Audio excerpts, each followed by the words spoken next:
ചെമ്പനീർ പൂവിലാണെങ്കിൽ ശ്രുതിയാണെങ്കിൽ വളരെ സന്തോഷത്തിലാണ് എന്ന് കാണാം. പാൽപ്പായസമൊക്കെ വെക്കാനായിട്ട് പോകുന്നൊരു കാഴ്ചയും കാണാം. ഇതേ സമയമാണ് നമ്മുടെ സച്ചിയും രേവതിയും ചന്ദ്രോദയത്തിലേക്ക് വന്നെത്തുന്നത് എന്നും കാണാനായിട്ട് കഴിയും.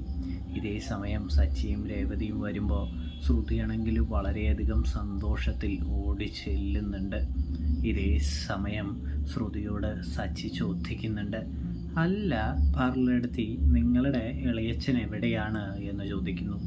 ഇളയച്ചൻ എവിടെയെങ്കിലും ഉണ്ടാവും, വല്ല ഒളിവിലായിരിക്കും എന്നൊക്കെ പറയുമ്പോൾ നമ്മുടെ ശ്രുതിയാണെങ്കിൽ ഓരോന്നും ഇങ്ങനെ പറഞ്ഞുകൊണ്ടിരിക്കാനോട്ട് ഇളയച്ചനെ പറ്റി അതത്ര വിശ്വാസമാവുന്നില്ലല്ലോ, ഒന്ന് വിളിക്കാമോ എന്ന് ചോദിക്കുന്നു.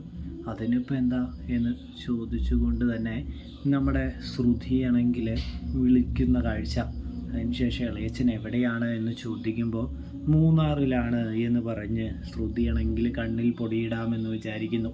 അങ്ങനെ സംസാരിച്ചു കൊണ്ടിരിക്കുന്ന ഈ സമയം നമ്മുടെ സച്ചിയാണെങ്കിൽ ഇളയച്ച എന്ന് പറഞ്ഞ് കാറിൽ നിന്നും ബീരാനെ വിളിക്കുന്നൊരു കാഴ്ച കാണാൻ സാധിക്കും. ഇതേ സമയം ശ്രുതിയാണെങ്കിൽ പൊട്ടിപ്പോകുന്നൊരു കാഴ്ച കാണാനായിട്ട് സാധിക്കും. കൂടാതെ നമ്മുടെ സച്ചിയാണെങ്കിൽ ഇതല്ലേ ഇളയച്ചൻ, ഇയാൾ ഇളയച്ചനൊന്നുമല്ല, ഇയാൾ ഞങ്ങളുടെ അടുത്ത് എല്ലാ കാര്യവും പറഞ്ഞു, നല്ല രീതിയിൽ ഞങ്ങളെ പറ്റിക്കുകയായിരുന്നല്ലേ എന്ന് ചോദിച്ചുകൊണ്ട് തന്നെ നമ്മുടെ ബീരാനെ പരിചയപ്പെടുത്തി കാണിച്ചു കൊടുക്കുന്നു. ഇതേ സമയം ബീരാൻ പറയുന്നുണ്ട്, ഞാൻ ശ്രുതിയുടെ ഇളയച്ചനൊന്നുമല്ല, ഇവർ പറഞ്ഞ പ്രകാരം ഞാൻ പറഞ്ഞ് പറ്റിക്കുകയായിരുന്നു, നല്ലവരായ നിങ്ങളെ പറ്റിക്കുകയായിരുന്നു എന്ന് പറഞ്ഞ് പൊട്ടിക്കരയുന്നു. അങ്ങനെ ഇരിക്കെ ശ്രുതിയുടെ അടുത്തേക്ക് നമ്മുടെ രവി ചെന്നിട്ട് ചോദിക്കുന്നുണ്ട്, ഞങ്ങളെന്താ മണ്ടന്മാരാണെന്ന് കരുതിയോ, ഞങ്ങൾ വെറുതെ പറ്റിക്കാൻ പറ്റുമെന്ന് കരുതിയോ, നുണ പറഞ്ഞ് ഞങ്ങളെ ഒരിക്കലും പറ്റിക്കാനായിട്ട് കഴിയില്ല എന്ന് പറയുന്നു.